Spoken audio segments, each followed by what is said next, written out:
Ésaïe, chapitre 53. Qui a cru à ce qui nous était annoncé?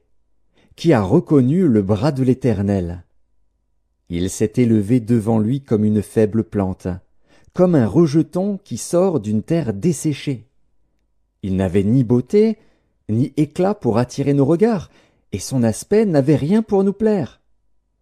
Méprisé et abandonné des hommes, homme de douleur et habitué à la souffrance, semblable à celui dont on détourne le visage, nous l'avons dédaigné, nous n'avons fait de lui aucun cas. Cependant, ce sont nos souffrances qu'il a portées, c'est de nos douleurs qu'il s'est chargé. Et nous l'avons considéré comme puni, frappé de Dieu et humilié. Mais il était blessé pour nos péchés, brisé pour nos iniquités. Le châtiment qui nous donne la paix est tombé sur lui, et c'est par ses meurtrissures que nous sommes guéris. Nous étions tous errants comme des brebis, chacun suivait sa propre voie. Et l'Éternel a fait retomber sur lui l'iniquité de nous tous. Il a été maltraité et opprimé, et il n'a point ouvert la bouche, semblable à un agneau qu'on mène à la boucherie, à une brebis muette devant ceux qui la tondent. Il n'a point ouvert la bouche. Il a été enlevé par l'angoisse et le châtiment.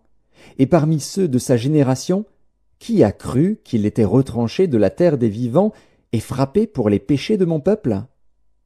On a mis son sépulcre parmi les méchants, son tombeau avec le riche, quoiqu'il n'eût point commis de violence et qu'il n'y eût point de fraude dans sa bouche.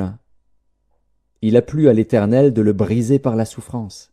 Après avoir livré sa vie en sacrifice pour le péché, il verra une postérité et prolongera ses jours. Et l'œuvre de l'Éternel prospérera entre ses mains. À cause du travail de son âme, il rassasiera ses regards.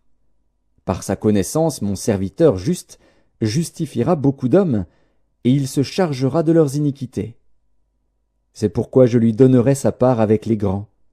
Il partagera le butin avec les puissants, parce qu'il s'est livré lui-même à la mort, et qu'il a été mis au nombre des malfaiteurs, parce qu'il a porté les péchés de beaucoup d'hommes, et qu'il a intercédé pour les coupables.